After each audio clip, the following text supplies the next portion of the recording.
warahmatullahi wabarakatuh. Halo sahabat Araniri TV, balik lagi nih di program terbaru kita RTV Podcast. Saat ini, oke, mana tepuk tangannya dulu. Oke, ini sangat menarik teman-teman. Saat ini kita akan membawa topik yang gak kalah panas dari yang kemarin. Kita akan membawa topik politik kampus. Waduh, ini kok topik ini kalau misalnya kita pikir-pikir topik yang sangat kontroversial, tapi enggak juga karena kita kan mau kalau kita berkomunikasi, kita bisa mengobroli apa saja, betul. Nah saat ini saya nggak sendirian, saya nggak jomblo, saya nggak alone. Saat ini saya bersama narasumber kita atau bintang tamu kita yang sangat super wow, amazing. Kita langsung sambut aja Sultan Kemal.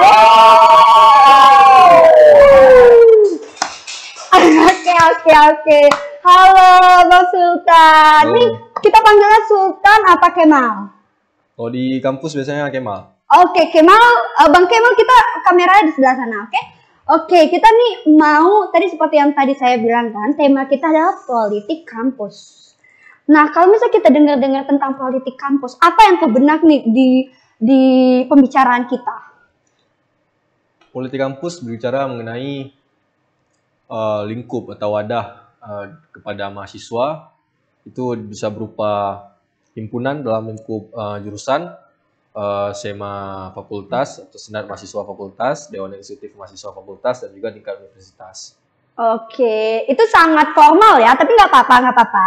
Karena kita bahas politik kampus yang punya derajat yang tinggi. Sebagai penjabat kita harus formal, teman-teman. Oke. Nah, Bang, politik kampus ini kan sangat krusial atau kontroversial banget kan. Karena nih seperti yang kita dengar di luar sana, banyak banget politik kampus tuh yang kayak bisa menggelapkan dana, terus membawa kabur dana, terus abis itu kayak kemungkinan korupsi kan. Itu di politik.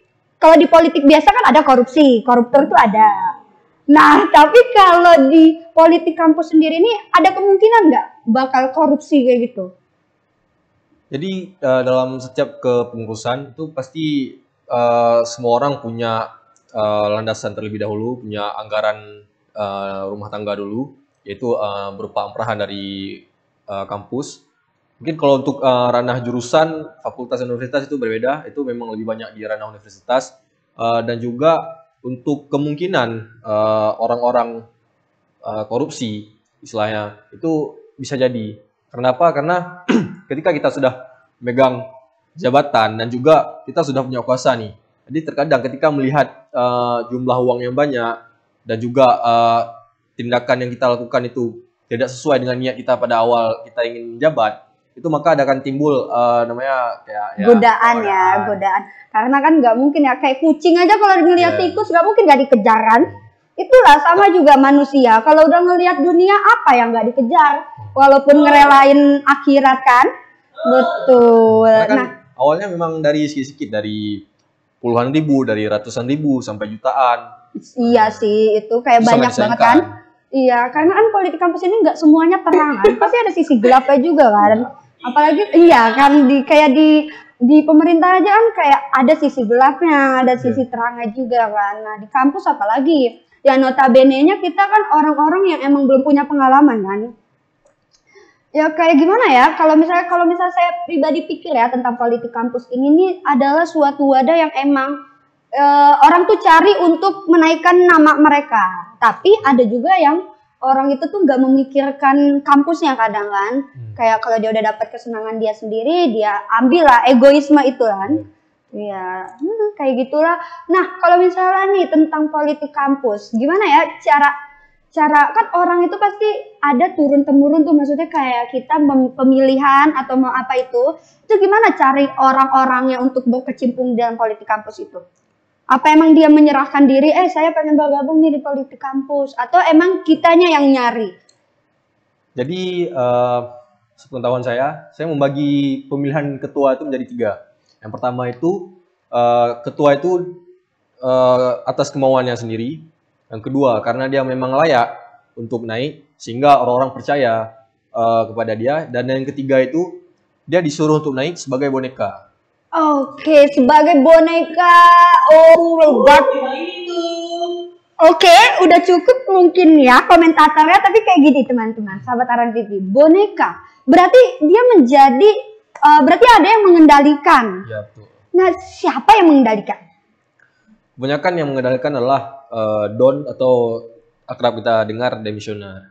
Oke. Kadang sangat disayangkan dalam beberapa instansi, dalam beberapa jurusan, itu masih ada orang-orang yang sudah tamat atau sudah tidak berkecimpung lagi lah dalam ranah kemahasiswaan, namun masih ikut campur secara berlebihan, dalam tanda kutip berlebihan. Secara berlebihan. Karena kayak misalnya kan udah lulus, ya ngapain lagi berkecimpung kan?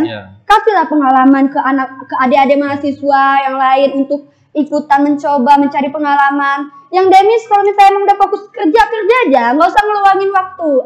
Nggak mau masuk ke situ, cuman mungkin seperti tadi topik yang kita bahas sangat kontroversial. Tapi kayak ini udah cukup ya kita podcastnya, karena kita singkat aja podcast kita ini tentang politik kampus.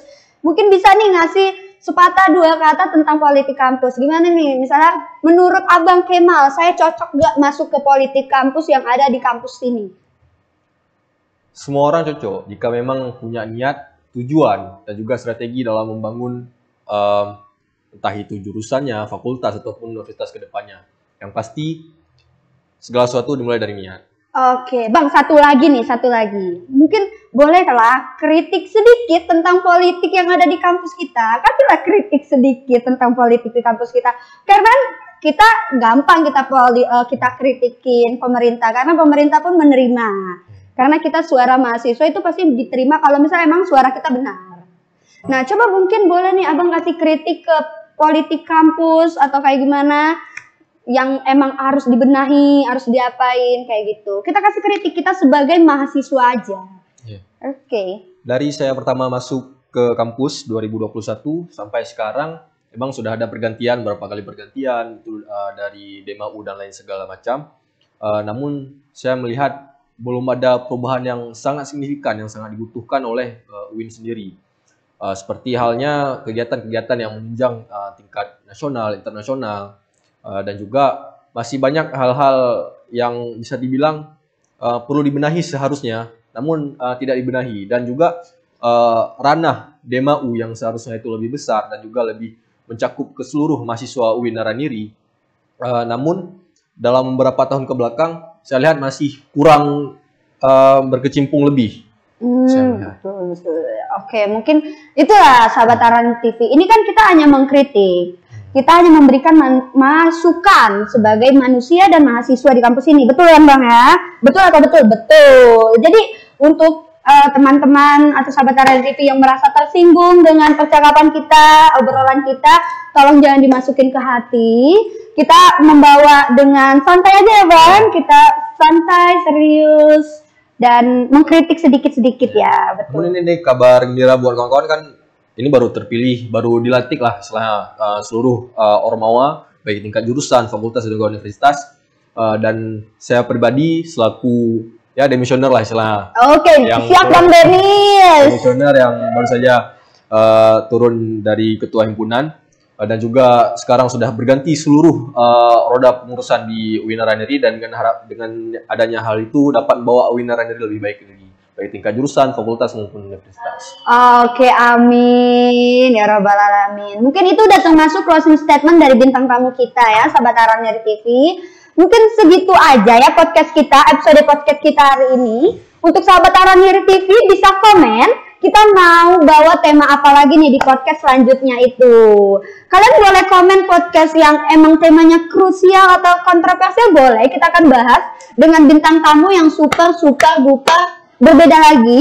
Mungkin segitu aja ya Bang ya. Mungkin saya Tengku Putrisna. Saya Sultan Kemal. Pamit undur diri. Wassalamualaikum warahmatullahi wabarakatuh. Muter.